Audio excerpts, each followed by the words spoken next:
victoire par l'ennui. La presse américaine commente l'audition du patron de Facebook. Le patron de Facebook devait s'expliquer à la suite du scandale Cambridge Analytica, dans lequel les données de 87 millions d'utilisateurs du réseau social ont été aspirées par cette entreprise spécialisée dans l'influence politique, et proche de Donald Trump. Un grand oral aux enjeux historiques pour Facebook et pour son jeune dirigeant. Notre analyse. Sous pression des sénateurs américains, Mark Zuckerberg fait face.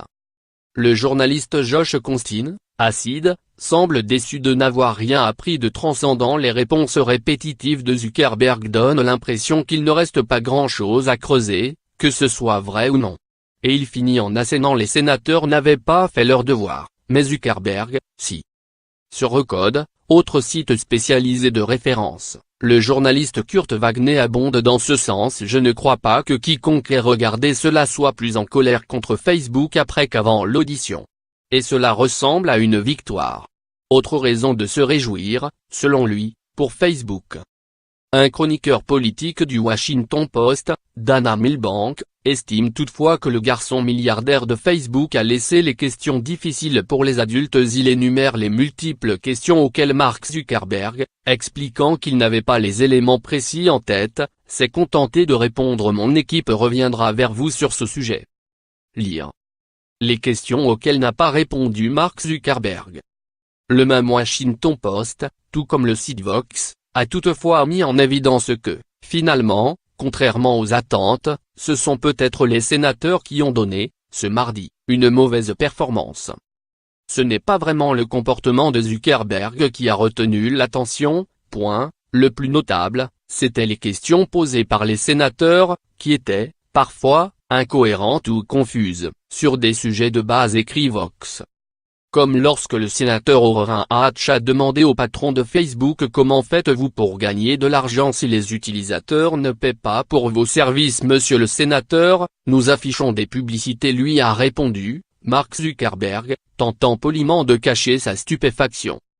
Beaucoup de questions des parlementaires laissent entendre qu'ils en sont encore à essayer de comprendre les bases du fonctionnement de la plateforme, déplore le média, soulignant que ceux-ci, avec leur moyenne d'âge de 62 ans, ne sont pas vraiment des digital natives. Les sénateurs semblent d'accord sur l'idée qu'il faut réparer quelque chose chez Facebook. Ils n'ont juste aucune idée de quoi.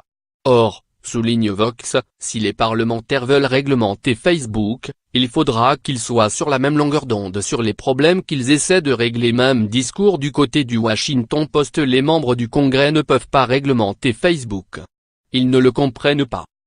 Photo of Zucknote, bia@andiarnic https://t.co/w0wagd4. Quelques minutes après la fin de l'audition, une photographie faisait le tour des réseaux sociaux, celle des notes de Mark Zuckerberg, laissées malencontreusement ouvertes sur sa table, à portée des photographes, à l'issue des 5 heures d'interrogatoire. Les propres données personnelles de Mark Zuckerberg dévoilées, titre avec malice, à ce sujet, le New York Times. On y apprend notamment que Mark Zuckerberg avait anticipé d'éventuelles questions sur sa démission. Aucune n'a été posée à ce sujet. Et après la réussite du patron de Facebook dans l'exercice périlleux de ce face-à-face avec les sénateurs, la question semble s'éloigner un peu. Les députés, qui doivent le recevoir à leur tour mercredi après-midi à la Chambre des représentants, la lui poseront peut-être. Lire aussi. Facebook, 5 moments forts de l'audition de Mark Zuckerberg devant le Sénat américain.